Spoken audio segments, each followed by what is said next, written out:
Walk through 2,000 years of church history. Actually, we won't do it all in one night because that's too much. That's just way too much. So we'll break it into two sessions. So we'll get halfway, maybe a little more than halfway. And the thing about going through the history of the church like this is that there's so much to cover. There are entire books written about just like one little small segment of history. So we have to be kind of cursory in going through things, but it is sometimes helpful to have an overview that guides us through to explain how we get from the beginning to where we are today. Just like with our RCIA class, we also had an overview of the Bible. We did the whole Bible in 60 minutes. And so that was also recorded. That was another way of going back through Old Testament times up through the time of Christ and going through all of those things. And that just gives us, again, some context. It helps us situate things. So that is a helpful thing to do. So hopefully this will also be equally as helpful. Also, just to give it some context, and I think this is actually kind of a nice way to go through things, is we'll use the lives of different saints as part of the hook to kind of walk us through. So there are many different ways you could approach history. This is how we'll approach history today. So we'll get started. So this is the history of the church. The Bible gets us all the way up to Jesus, his ascension, Pentecost, and we get to those early days in the church. So now let's start with some of the apostolic foundations of the church. So among the things that we can talk about in that very first century would be some things that are referred to still in the Bible. So we can still be in the Bible for the first part of this, and that would be the time of Pentecost itself. So Pentecost, I'm saying approximately the year 30 AD. This would be the same time which you had Jesus' death, resurrection, his ascension into heaven, and then the outpouring of the Holy Spirit on Peter, the apostles, all of those gathered together at Pentecost, and we have the very beginnings of the church. We've been going through the Acts of the Apostles in the Easter season, Sunday Mass and at weekday Mass. So we've been hearing some of those stories about the church and its beginnings and some of the things that have happened. Among the things that we also see here is Peter and Paul, the importance of Peter and Paul, especially the conversion of Paul and how Paul was chosen, someone who wasn't one of the original disciples, but someone who was chosen as an apostle. And Paul becomes that great apostle to the Gentiles. Peter, you can say, was the apostle to the Jews, and between Peter and Paul, that mission of spreading the gospel continued. One of the things that dominated the early part of the church was questions about how Christianity was to be lived out. Of course, up until this time, it had really been a uniquely Jewish phenomenon. So it was really only within the Jewish community that there would be this interest, waiting for the Messiah, the long-awaited promise that was given to the Jews. And then Jesus comes to fulfill that, certainly fulfilling all of the requirements of the Jewish law. And so in the very beginning, you had Jewish Christians. The Christians themselves were basically Jews who had come to believe in Jesus Christ. And as we get partway through the Acts of the Apostles, we're about a third of the way through Acts, and we start to hear about the first hints that Gentiles are also coming to believe. And it opens up an opportunity. It also opens up a little bit of a controversy. And the controversy is, what do we do? What do we do with these Gentile converts? What's interesting is that Jesus never really said much in the scriptures about what to do when this would happen. It's not that you couldn't predict that, but Jesus did not say, he did not give clear guidance on those issues. And so this was something that had to be settled with the apostles, especially as Peter and Paul, as Paul was preaching more and more to Gentile converts, and then Peter was remaining in Jerusalem, and then he would sometimes travel around as well. Now this became a source of conflict. So do we have to follow the Mosaic law?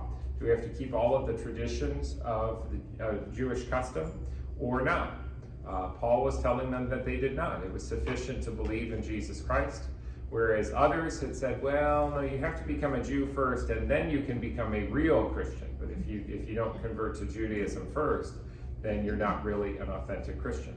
This became the subject of a council, so described in Acts chapter 15. So the Council of Jerusalem, dated around 50 AD approximately. I tried to look for just pictures and things like that, all of which I'm sure is subject to copyright. So to depict different things, but you have the gathering of the apostles together to settle this question. And they settled it by saying it was not required that they keep all of the requirements of the Old Testament law. So what we have today is a more Gentile Christian church in practice. We do not hold ourselves to all of those Jewish customs from the Old Testament, and that is the way the church has been today. But this is one of those early things that had to be settled within that early church within the first century. After this, then we also had some of the early persecutions within the church. So up until this time, Christianity had kind of existed and spread around a little bit. It had incited some resistance amongst some of what St. Paul called the Judaizers in the first century, but eventually it would come to the attention of the emperors in Rome. And so in Rome, it definitely, at a certain point, became the focus of persecution. Most notably, that would be the Emperor Nero. Nero would have been the first emperor where this was really a serious issue. And then this would be followed by, I'll mention Vespasian and Domitian. I'll tell the story a little bit. First of all, Nero was crazy. Okay, that's Nero was perverted. Nero was vicious. There were a lot of problems with Nero. And one of the things that would happen is that when there were difficulties, sometimes you had to say, well, who do we blame for this? And there were plenty of people ready to point the finger at the Christians. You may kind of know the story about, it's kind of legend, about Nero fiddling while Rome burned. So oftentimes some of the onset of the persecutions came more or less from this time, and then who do we blame for this?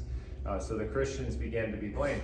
They were blamed because they were not worshiping the Roman gods. And so there was a sense, at least this would have been part of the thought, the Roman gods are angry.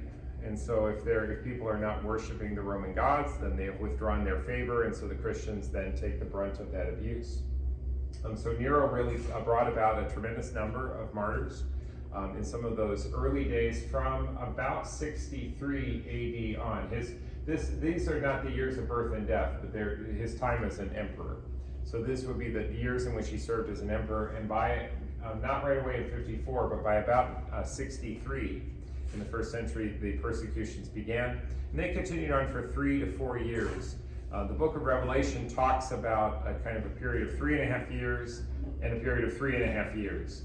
And in some ways, it was actually very much fulfilled, because from about 63 on to approximately 67, it was really the worst of the persecutions against the Christians. It was during this time in 64 that St. Peter was martyred. This is from the facade at St. Paul outside the walls in Rome. And there's an image of Peter and an image of Paul. Peter carrying the keys, Paul carrying the sword. Paul was beheaded around the year 67 AD. So we have there the dates of martyrdom for both of them.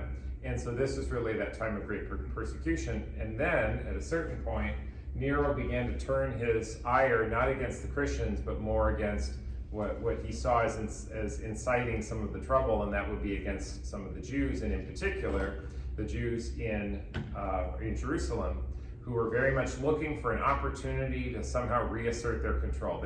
It's difficult to really underscore just how, what a fever pitch they were at in this first century, kind of waiting for and sort of expecting this messianic kingdom that was to come, and the Jews were ready to then let's kick the Romans out. This is finally the time we can now maybe now we can throw off the shackles of Rome. So there's really a rebellion that began in the Holy Land as the Jews were turning against the Roman Empire, and then as Rome wanted to then demonstrate that it was not going to yield, and so they came against Jerusalem, and a siege of Jerusalem began 68 and 69. Nero himself died.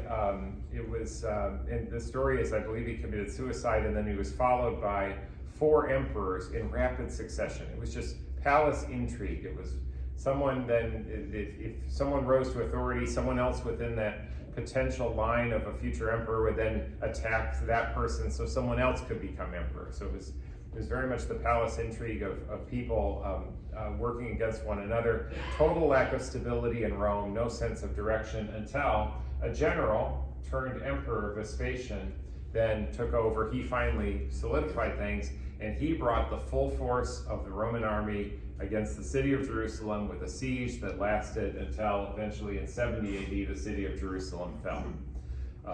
And so that was something that also I think is connected with some of the things mentioned in the book of Revelation. I think it talks about that period of time, but that's kind of a longer story for another day. So following this, things settle down for a little while. And sometimes I think we get this idea that the persecutions that the early Christians faced, that it was just this constant issue, that it was from this period of time and they were just constantly under threat. And it's not entirely true. There were kind of times at which the threats against Christians would flare up and there would be greater persecutions. And the first one of those to follow Nero was under Domitian, and especially around the year 96 AD. Sometimes there's some thought that some of the writings in the scriptures, some of the writings from this period of time were very much influenced by the tremendous persecutions that came against Christians, especially at the end of that first century. So Nero was, you might say, the real onset of some serious persecutions, the time when Peter and Paul died, but then he would not be the last, and Domitian would continue on, but he also would not be the last. There would be more to come. So we move on from there into the 2nd century. After Domitian, after that period of time, we actually do get a little bit of a reprieve. And this is a period of time, sometimes in Roman history, kind of known as the time of the 5 good emperors. And there were different emperors that were mentioned from that time. Following after Domitian, there's Nerva, Trajan, Hadrian, Antoninus Pius, and then maybe one of the more kind of well-known, the Stoic, Marcus Aurelius. So from that period of time, it's really a lengthy period of time when things were more tranquil. Now, it's not to say that there weren't martyrs. There were. St. Justin Martyr was someone who was martyred during that time. But it was not a time of intense persecution for the Christians. They were basically more or less left alone. And this is when there was a time of some growth in not just simply the idea of professing the faith, but developing a sense of the philosophical and even intellectual foundations of the Christian faith. And Justin Martyr is one of the great saints to give us this contribution. So later on, we would have these great scholars who would write, and then, well, Justin Martyr was one of the first. And he's actually known in particular more as a philosopher than as a theologian, meaning someone who is the study of wisdom. So to use philosophy as a way to try to explain truths of the faith, as opposed to a theologian who's just taking the word of God, taking information about God. And so Justin Martyr, using his philosophical training and then writing various treatises, so he's very much remembered for that, but also that he died as a martyr, and so he's known as Justin Martyr. So the term martyr is attached to his name oftentimes when people speak of that. But that just shows that there is an evolution that was already taking place even in the 2nd century, even before Christianity had become tolerated. We move into the 3rd century and a lot of persecutions, and these were some of the worst of them. Decius from 249. This is a period right in here, 250 to 260. Just a very, very difficult time. The persecutions at this window were very severe. And in particular, what Decius required in order to safeguard the Roman Empire. So it was, how do we know that the Roman Empire would stay strong? Worshiping the gods. And so they actually required, and this became a decree, ordering that everyone had to sacrifice to the gods for the safety of the empire. And this obviously created a problem, because how could Christians then offer a sacrifice to false gods? So this would be idolatry. And so the Christians, of course, worshiping the one true God, they could not do that. It's interesting, if you go back into this period of time, the idea of worshiping different gods, when a lot of different places were used to polytheism, there really wasn't some sense that you could get into any trouble by worshiping various gods. So there were some gods over here and some gods over there. And I'll pray to that God. We got lots of gods around. So for the most part, you might say most pagans would say, you have a God here who hears your prayer. Oh, sure, I'll pray to this God or to that God. The Christians were really unique in being truly monotheistic, that there was only one God. And so there was not it was not permissible to pray to any other God, and so they would refuse to make these sacrifices, and so this would result in their persecution and martyrdom. Now it turns out, following him, Gallus was less severe. There was a little bit of a reprieve because he was not enforcing these laws as much, but Valerian came on full force, very much enforcing these laws, requiring that people offer these sacrifices. What were the consequences if they did not? They could be stripped of their office, they could be robbed of their property, they could be put to death. Even Roman senators could be deposed if they refused to offer these sacrifices. So Valerian was not giving any favors to anyone, no matter what your rank or position were. If you were in the upper class, if you were in the senatorial class, if you were in the military, it did not matter. You could lose everything: your rank, your title, your possessions, even your lives, if you failed to do this to make these sacrifices. So what happened? During this period of time, many people apostatized. So we talk about apostasy is rejecting the faith or denouncing the faith. Those people who then offered these sacrifices were considered apostates. They had turned their back on Jesus Christ. They had denied him by their actions. And many people didn't have a very positive view of those who had apostatized. He says, well, everyone else who had been courageous, here are these people who had given in. They had denied our Lord, and so they deserve no mercy. That was the thinking of some during this period of time. In particular, a particular person named Novatian, who really wanted a very strict way of treating the lapsed Catholic. They referred to the lapsed Christians. They referred to them as the lapsi, using a Latin word, L-A-P-S-I. But it just means lapsed. It's a word for those who have lapsed from the faith, those who have apostatized. Now it turns out Cornelius, who died in 253, he was pope at the time. Cyprian, who also died around the same time, around 258, he was a bishop. Cornelius, pope, and Cyprian, a bishop, they both advocated a certain amount of mercy and tolerance. And so for Cornelius, he did permit the readmission of the lapsi, of the lapsed Christians, back into communion with the church after a period of penance. This would have been the time at which the sacrament of penance, or the forgiveness of sins, was done publicly. So you can be very happy that that does not happen now. So people would have to publicly acknowledge that they had sinned, that they had denied our Lord, and they had to do penance. Publicly, they had to. Now, at times, then there were people who would then lapse again, and this became a matter of some concern. It was actually then Saint Cyprian who he required that if you were going to be forgiven, yes, you can be forgiven. If you err and you apostatize, you can be forgiven. But if you do this again, then he was more strict, because he said, no, you've done this already and you need to learn your lesson. So this was the beginning of some particular sins being reserved to the bishop. So he made a point of saying, okay, if you're going to ask, but only the bishop can forgive this sin. And so we still have that in the church. There are certain really serious sins that are reserved to the Holy See that have to be presented to the Pope, or that are reserved to the bishop. They're the most egregious sins. A lot of them have to do with priests breaking the seal of confession, for example, or desecrating the Eucharist. I mean, they're the worst of the worst kinds of things in the faith. But we still do have this sense that they can be forgiven, but they're so serious that they demand special treatment. You might even need to go to the bishop in order to receive that forgiveness. We also have two other martyrs from this period of time. So the worst of these times around Valerian, under the Emperor Valerian, we have Sixtus II, who is he? He's a pope. He's not actually as important as his deacon. His deacon was St. Lawrence. And St. Lawrence is known a lot better. So St. Lawrence was the deacon who served under Pope Sixtus II, but it's Lawrence whose story is remembered a lot more. And so both of them were martyred almost around the same time, just within days of one another. The deacon served the Pope at that time. So this was the deacon who then was entrusted with the custody of the treasures of the church. And part of his responsibility as a deacon was to care for the poor, and so the donations that would come in, whatever was available, they would use them for the poor.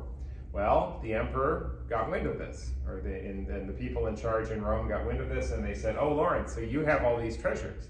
Well, I command you, bring the treasures of the church to me and surrender them." So he was waiting to see. So they said, "Well, it'll take me some time." So, okay, well, I'll see you in a couple days, so I'll be right back. So he brings together the treasures of the church, and they're waiting to see, what are they going to bring? Gold and silver money and coins. And so Lawrence gathered together. Do you know what he gathered? The poor and the lame. He says, here, these are the treasures of the church. So he presented the poor and the lame. Well, that did not go over, as you can imagine. And the story of Lawrence being roasted, if there's the story of him being roasted, it may be a little apocryphal, but there's the story of him being roasted. Then he says, I'm done on one side. So that's the Lawrence thing. If you ever heard that story, that's, he says, okay, I'm done here. You can turn me over. But that's the famous story of Lawrence. So Lawrence definitely more known than Sixtus II, but just some examples of some of the persecutions that were present at that time. Could it get any worse? Yes, the worst of the worst would be at the end of the 3rd century. So we got to around 250 to 260, but when we get finally to Diocletian, and this would have been not right away in 283, but as we get closer on to 300, 303, 304, and especially in 305. This was now a very, very severe time of persecution for the Christians. It essentially it was the worst that it had been. And part of the sign of this is the fact that there were even so many women martyrs. So many of the martyrs tended to be men, not that women were excluded, but in particular in this time, nobody was spared, not even the women. And we have 3 saints from this time. St. Lucy, virgin and martyr. She was a noble woman from a wealthy family. She refused marriage, and she because she wanted to dedicate herself to the Lord, so she gave her dowry away, and her would-be suitor was so upset, he turned her in. And so it was actually her fiancé, or would-be fiancé, her suitor, was the one that actually turned her in as a Christian, and she was martyred. We have St. Agnes, a virgin and martyr. She died in Rome protecting her virginity, killed by the sword, dying at only 13 years old. And St. Agnes, if you've heard the Agnus Dei, her name is linguistically connected to the lamb. She's depicted with a lamb because her name is the feminine of the noun for lamb. And so you talk about the Lamb of God. Anyway, so Agnes is oftentimes depicted in that way because of her name. St. Anastasia, virgin and martyr, she was older. She was someone who cared for Christians in prison. So even when the Christians would be arrested, she had the courage to go visit them and look after them. She was very beautiful, but then eventually even she too was martyred, and she chose martyrdom over earthly riches. She could have, if she wanted to, gotten out of trouble, but she remained faithful. That's St. Anastasia. So just 3 examples. You hear them mentioned oftentimes in the Eucharistic prayer, but just a few examples of people from this period of time of tremendous suffering in the church. This changed then with the coming of Constantine. So the Emperor Constantine, so you may kind of know, he's the one who then tolerated Christianity. So that was not to say Christianity became the official religion of the Roman Empire. It was tolerated, meaning you could worship whoever you want, and if you wanted to worship Jesus Christ, then that was fine. So it wasn't an order. It was not Christian Rome yet, but Christianity, at least now, would no longer be persecuted. And part of the story of this has to do with the year 312 and the Battle of the Milvian Bridge, and then the Edict of Milan. The story about the bridge is Constantine was coming into Rome, and he was basically trying to assume control of the Roman Empire. And as he was approaching this battle, he had to go up against his rival, and he saw in a vision, he had a dream, in which he was told that he could conquer if he put this sign. He was to use this particular sign, in hoc signo, vinces is the expression, and he has put the sign of the cross, or the sign of the key and the rho, the X and the P that spell the first letters in the name of Christ.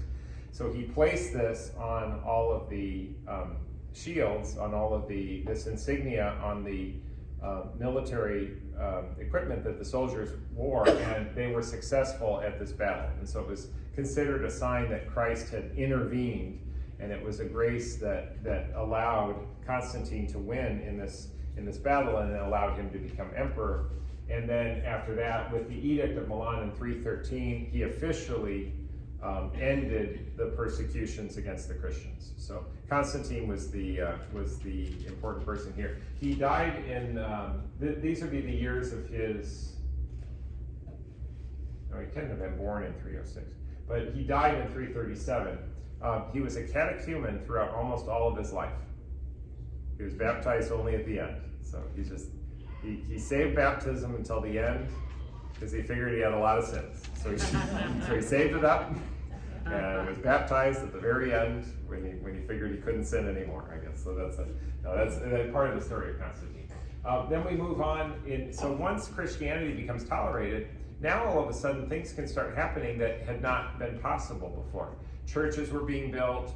It was now possible for them to gather together openly. And we discovered that there were all sorts of needs to work out some problems. And so this was the beginning of a much more regular celebration of different councils. I mentioned the Council of Jerusalem that happened in 50 AD. Well, we have the Council of Nicaea. This is one of the first ecumenical councils or universal councils.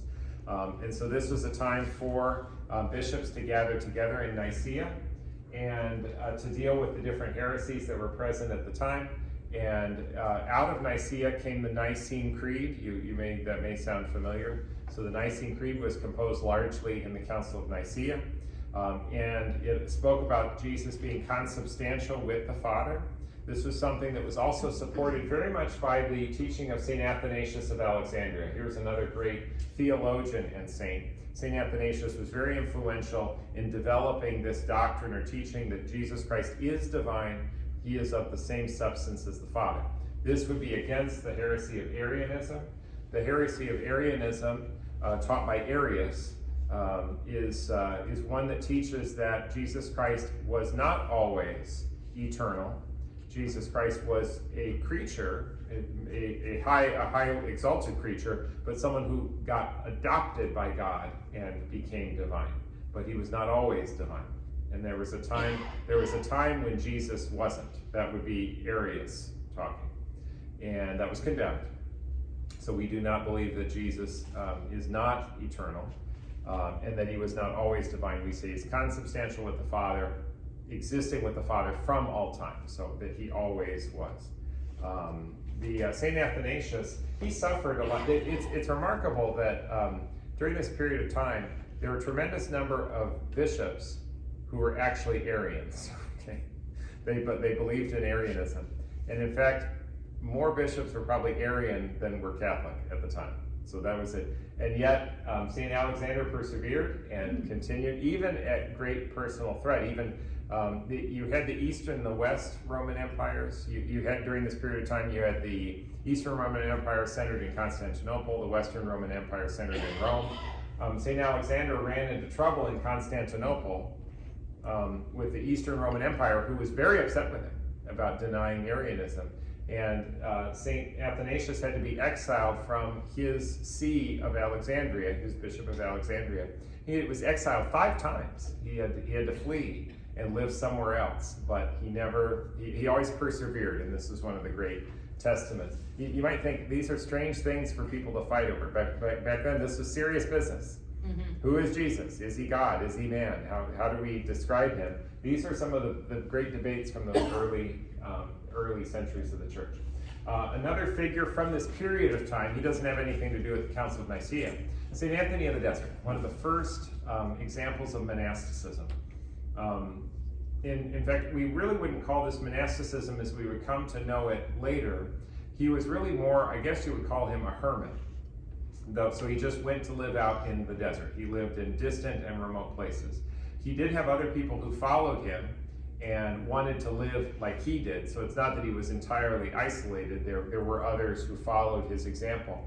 But he took very seriously that call that says, if you wish to serve the gospel, then leave everything behind, sell everything, give to the poor. And he did that. So he embraced what became known as the great evangelical councils: poverty, chastity, and obedience. He lived to be 105 years old. So living out in the desert is clean living, so he lived a nice long life.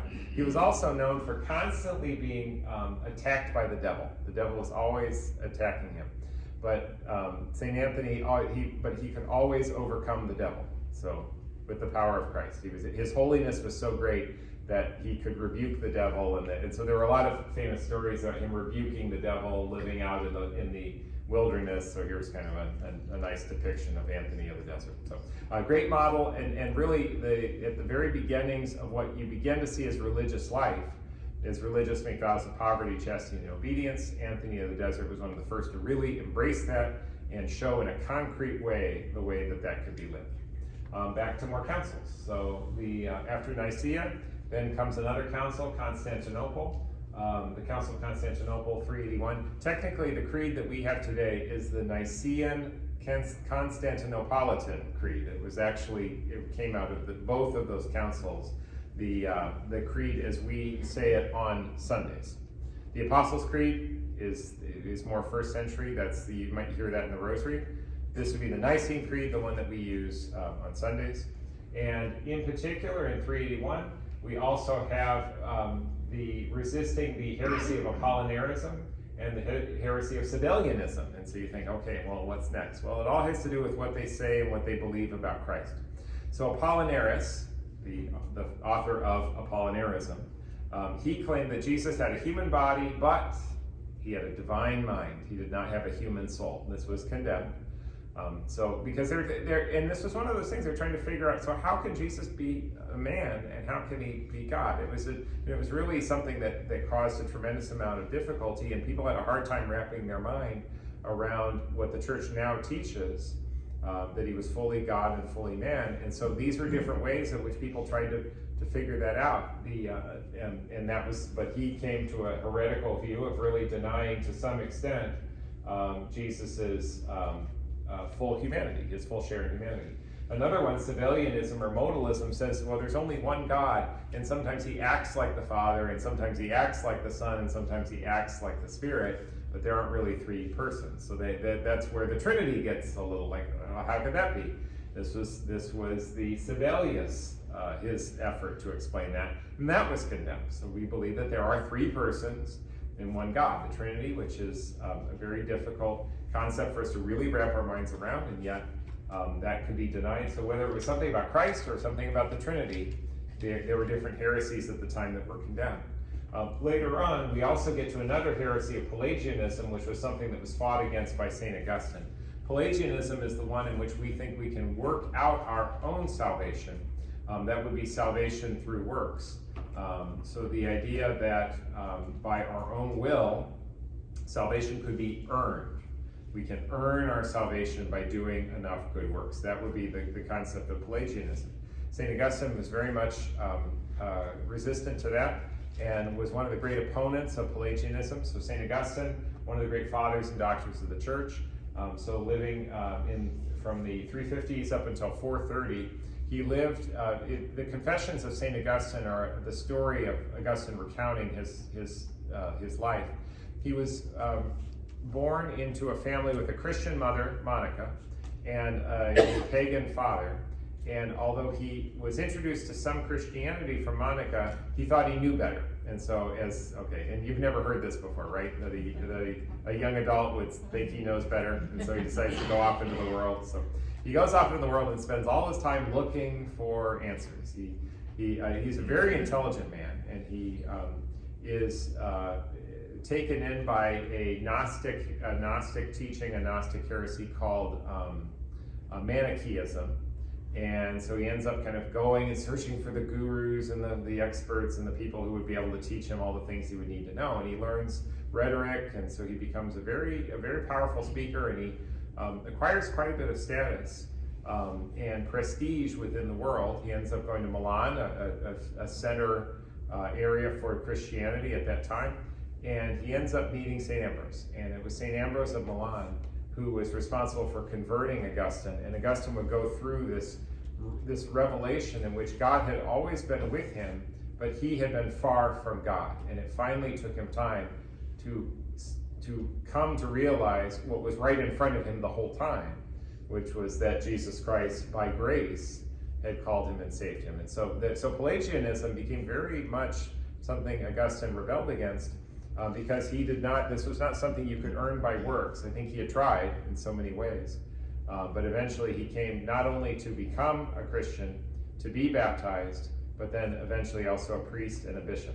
His mother, St. Monica, prayed and prayed and prayed and prayed. So if you know the story of St. Monica, she prayed and she pursued him and she prayed some more, and so she was the long-standing prayer warrior behind Augustine, and Augustine credits St. Monica's perseverance for part of his conversion. And then Augustine, after Monica passes away, Augustine eventually returns to North Africa, where he was from.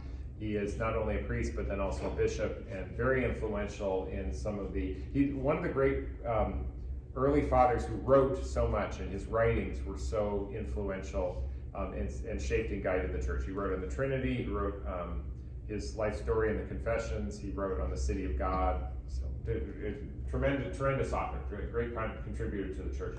St. Augustine was also one of the church fathers to bring Plato into his Christian understanding. So he took the thought and the explanations of the Greek philosophers and brought Plato and Socrates into a Christian context.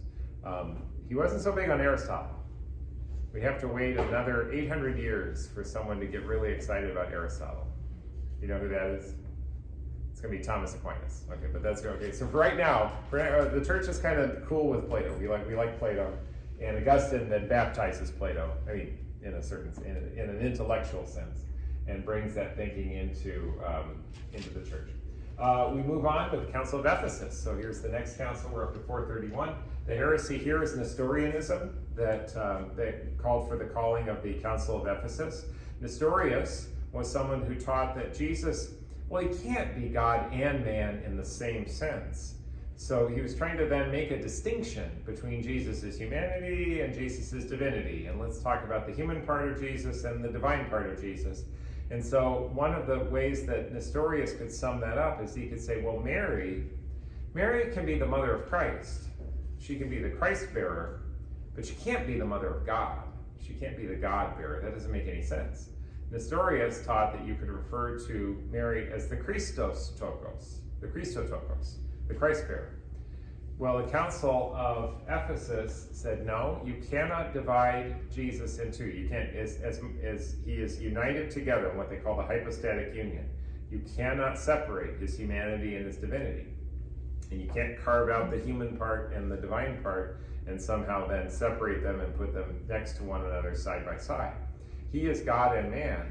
So if Mary is the mother of Jesus and Jesus is God, Mary must be the mother of God. Mary must be the Theotokos. And so the term Theotokos came out of this council. She is the God-bearer. And so it's really a tremendous statement about, not just about Jesus, but also about Mary. And it was after this period of time that they began building St. Mary Major's Basilica, for the initial St. Mary Major. So one of the oldest and now one of the largest churches dedicated to Mary in the church. It found its beginnings from around the time of this council. Cyril of Alexandria was one of the great influences on the council. So someone who defended Mary as the Theotokos. He also had to do battle with the Emperor of Constantinople.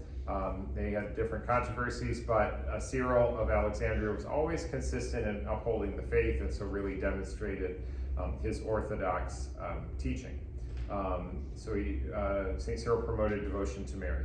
And then we have another council that's going to follow after that, the Council of Chalcedon in 451. These councils, they just keep coming, because the heresies just keep coming. Every time they come up with one solution, so then we find a new problem. So Chalcedon, what did they have to deal with there? They had to deal with monophysitism. Okay, that's a great word, isn't it? That's it. It's just a word that you just use in everyday language, isn't it? It's just, I can't remember the last time monophysitism. Monophysitism is one, and physis is one nature. So it's the idea that Jesus has one nature. He's divine and human, but he only has fundamentally one nature, and that nature is a divine nature. So there's, again, monophysitism. It's splitting hairs. We're getting a little more refined than before, but we're still not putting our minds around Jesus' humanity and his divinity. They're having a hard time reconciling those two things together, and it would be Chalcedon that would clarify that, and Pope St. Leo the Great was really the big influence of the council, and it was Leo the Great who came up with the expression, and we use it today in the Catechism: Jesus is fully God and fully man, true God and true man. And that expression has really survived the test of time, and we hold that up today.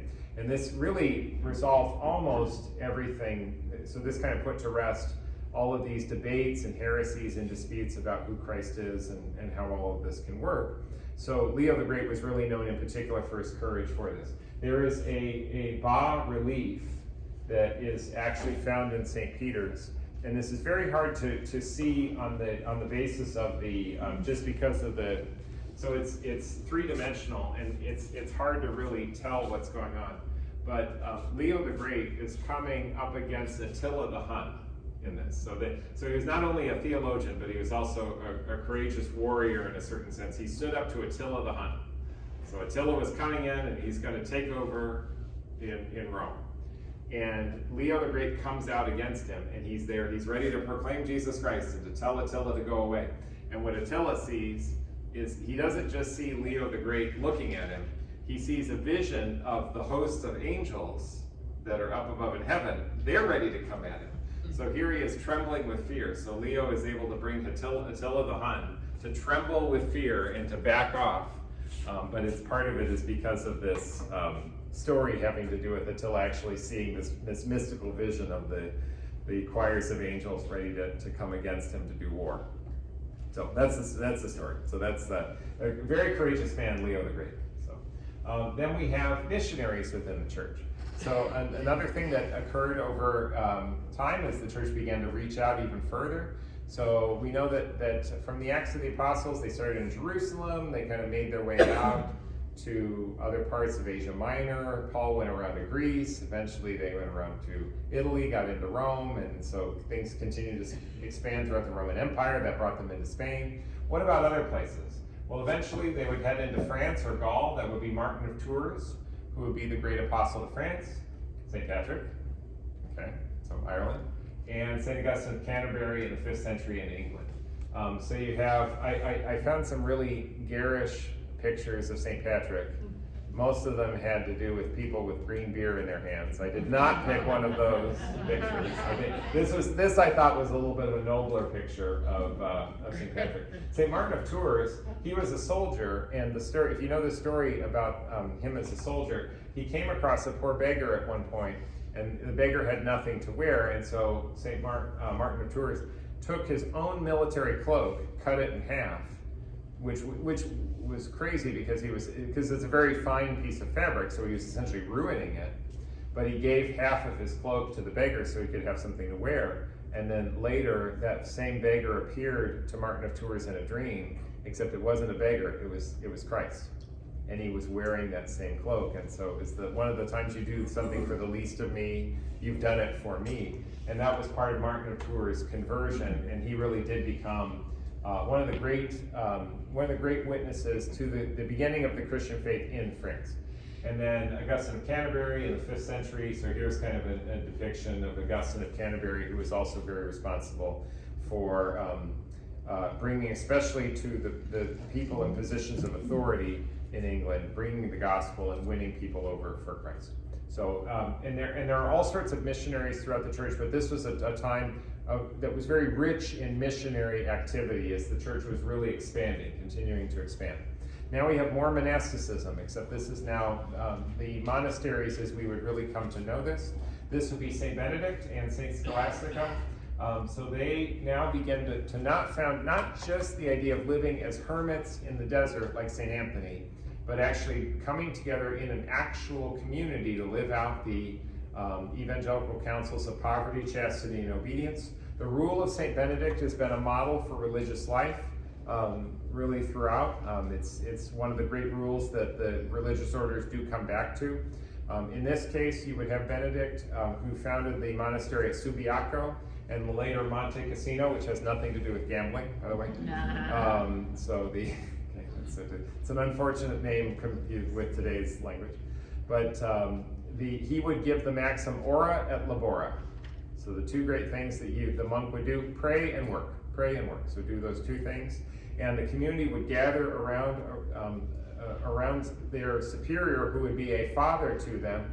And a father is called an abbot. So just like we'd say Abba, father. So from the Hebrew word for father, or Abba, or Ab, than the word abbot comes from. So an abbot is the father of the community. And along with him, Saint Scholastica was known in particular for her great piety, and they were brother and sister. So they were siblings, and both of them were tremendous saints. And so Saint Scholastica, her soul went up to heaven like a dove. That's the story. She sometimes is depicted with a dove because there's Saint Benedict kind of had a vision of the day that the day that Scholastica died, of her soul going up into heaven. So anyway, great examples of religious life. Then we kind of move through. These are some kind of tough centuries because there aren't exactly a lot of exciting saints in this period of time, and they call these sometimes the Dark Ages and all that, because there's not a whole lot. But let's see what there is during this period of time. So we have Pope St. Gregory the Great in the late 6th century, early 7th century. Gregory the Great was a monk who later became pope. This was one of the first, I think this was the first time that a religious monk was chosen to be pope, and eventually you get to the point where only cardinals would ever be elected. So this was really an unusual time, but he was really a tremendous leader for the church. He worked to promote a lot of missionary activity, so to spread the gospel throughout the world.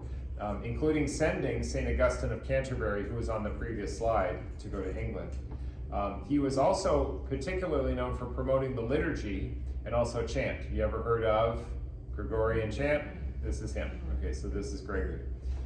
He also standardized the Roman canon, and as part of liturgical reform, he issued the missals. So the beginnings that we have of a standardized missal, which is, we refer to the red book that we use. We have all the prayers are in that book. We call it the Roman Missal.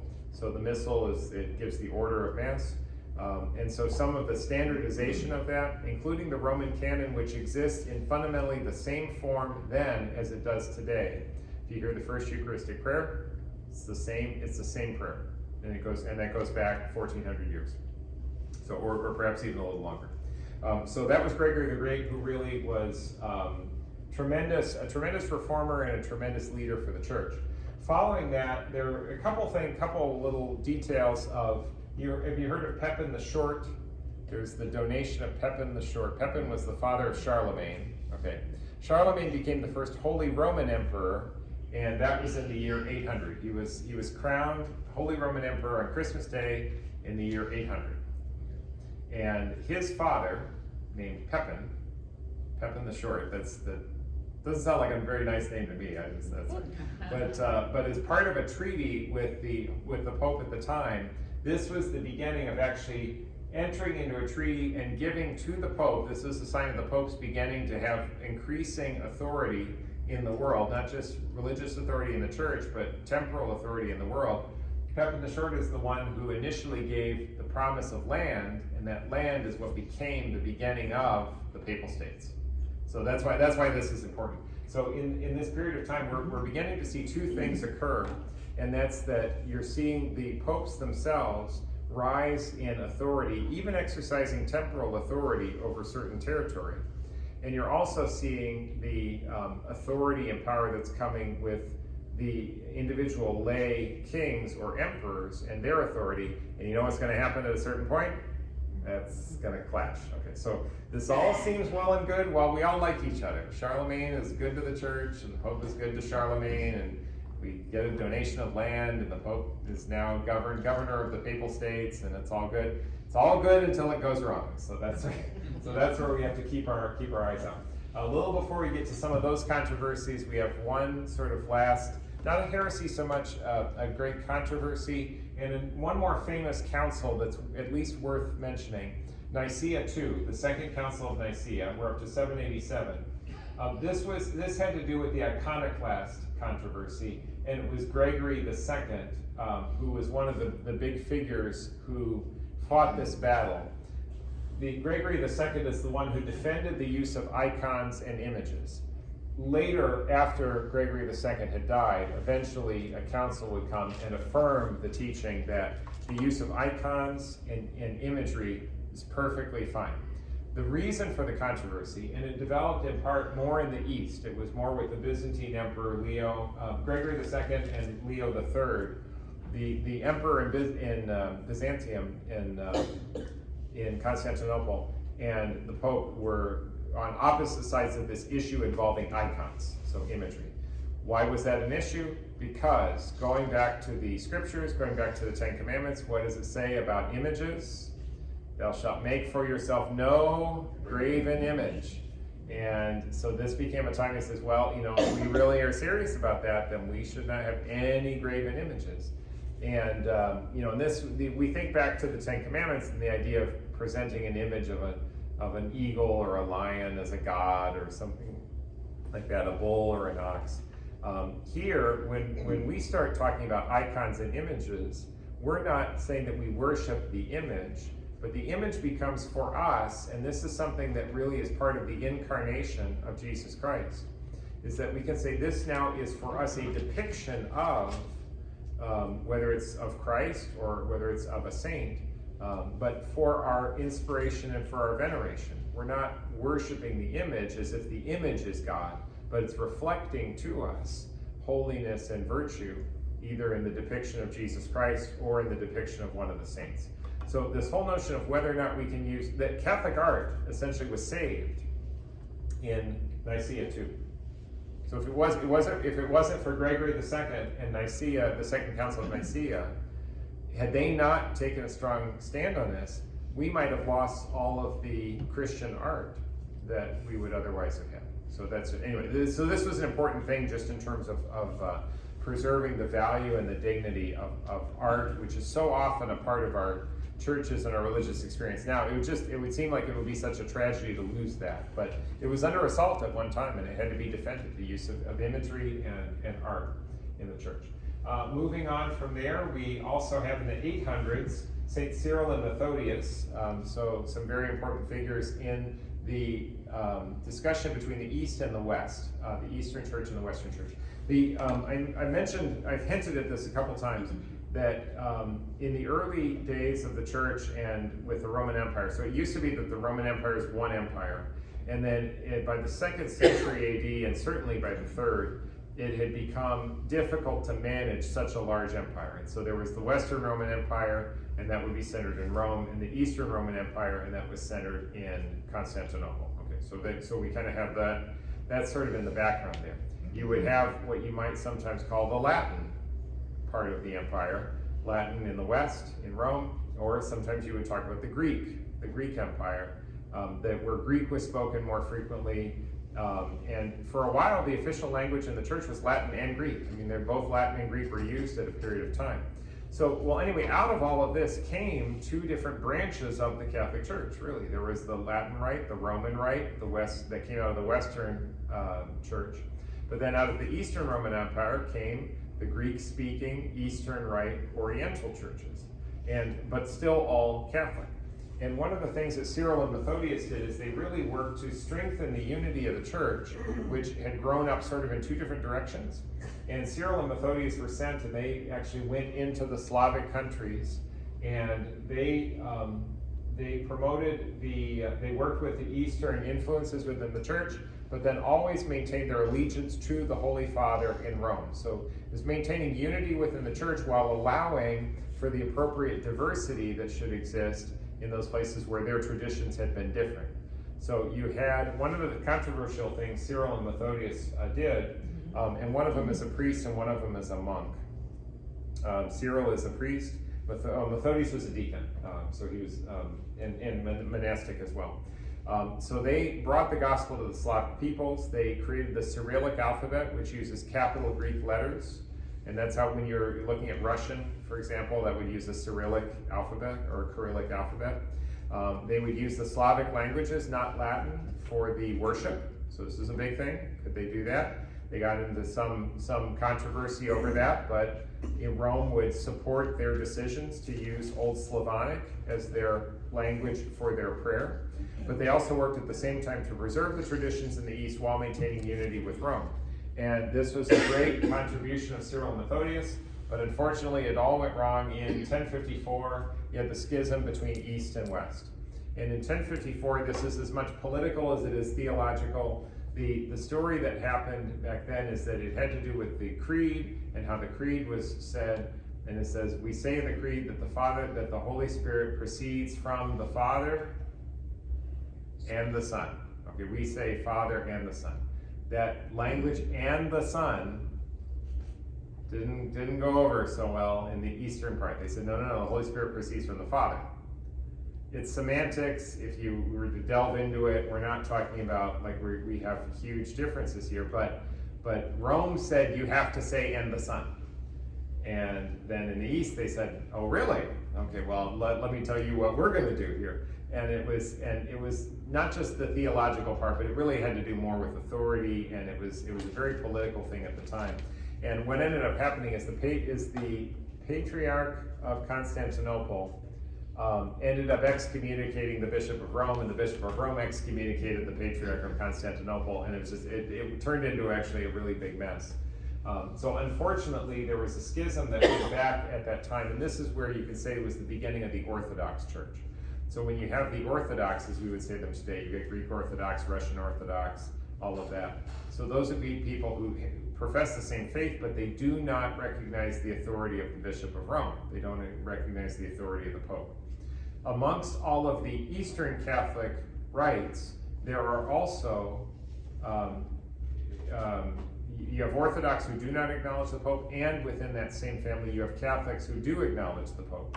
So you can have Russian Catholics and Russian Orthodox, Greek Catholics, Greek Orthodox. So in each of these cases you can have either the Catholic version of that particular rite or the Orthodox version of that particular rite. So there's a lot of commonality because we are still talking about the same sacraments, the same worship, the same liturgies. There's so much that is in common, but it's that issue of governance which became such a difficult thing. And there's more sadness to come, and these will just be the last two things that we'll do before we leave you in utter despair, and then we'll come back and fix it all in 1 week. So other things, remember how I mentioned that there was controversy as soon as the Pope started exercising authority and bishops were exercising authority, and then the lay emperors were exercising authority. Well, who's really in charge? The controversy had to do with what they called lay investiture. Who gets to name bishops? Well, lay investiture would be a practice by which someone who is a layman, like an emperor or some other position, could be some local position, some local person of authority, would say, well, I get to say who's going to be the bishop. So you'd have different people who would want to weigh in and then have some say over bishops. Now, would that ever happen today, that civil authorities would want to have any opinion and any say about the choosing of bishops? China, it's the same thing. This hasn't changed. It's 900 years and we're running into the same thing even again. So lay investiture, the authority of the Pope versus the authority of the Emperor. And so Gregory VII, Hildebrand, as he had been known, and then he took the name Gregory. He and Henry IV then had it out. And Henry IV did not want to give up his right to have influence over the selection of bishops. The selection of bishops, that could have to do with what would happen with churches and with monasteries and territory and the collection of taxes. And these are powerful things. And Henry IV did not want to give up his prerogative. But Gregory VII was such a pope of such great will that he excommunicated Henry IV 3 times and compelled Henry to do penance by walking to Canossa to do penance before he would later be absolved. So Henry buckled. Gregory held firm and Henry buckled. And eventually in the Concordat of Worms, which is another very unfortunate name, it sounds like a procedure. I went to my doctor and we had the Concordat of Worms. But in 1122, the lay investiture was brought to an end, at least as far as this Concordat was concerned. The issue didn't go away, but at least it was resolved that no, it's for the Pope, it's for the Church to name bishops, not for lay people to make those decisions. But again, the more things change, the more they stay the same. And Thomas Becket would run into the same thing, this time in England. Thomas Becket ran into this with King Henry II of England. It was Gregory VII, and it was the Emperor Henry IV. And in Becket's case, it was King Henry II. So it's in going through all these histories with all these monarchs, it is really tough at times to just keep all the names and the numbers straight. So I know that can be confusing. But it had to do with the rights in the church. Thomas Becket was someone who had been chancellor at one time under the king, and then he had been made the Archbishop of Canterbury, and Henry thought, oh, this will be great because, oh, I get along really well with him. Everything's going to be just fine. Except that the man he thought he knew, once Thomas Becket became a bishop and an archbishop, then he started advocating for the church, and suddenly Henry wasn't so pleased with him. So it's actually really quite a story of a transformation and a change. What Henry thought was going to be a sweet deal for him did not turn out that way, and Thomas Becket was the one who resisted him firmly. And there's a movie, Becket, that tells the story. You might remember things didn't end so well for Becket, so guess what's going to happen to Becket? Okay, and this is murder in the cathedral. He was actually killed in the cathedral at the indirect orders of the king, which actually went very poorly for him, for the king. That was not because Becket was such a noble and holy man. So we've led ourselves up to schism, the division of the East and West. We're fighting with emperors. The popes are in charge of temporal affairs, and they're getting muddled into all of these things. Where do we go from there? Find out next week. Okay. So next week we'll come back in, and then we'll pick up with some of the real springtime for the church that renewed. We'll be up to the 12th century, 12th and 13th century, and there will be tremendous growth that will come.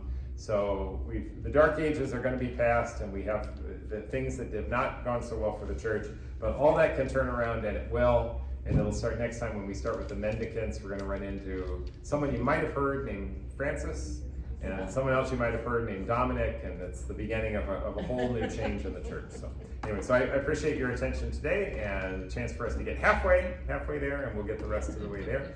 But we give thanks to God who has guided the church throughout all these years, and say glory be to the Father, and to the Son, and to the Holy Spirit, as it was in the beginning, is now, and ever shall be, world without end. Amen. Okay. Thank you. Thank you.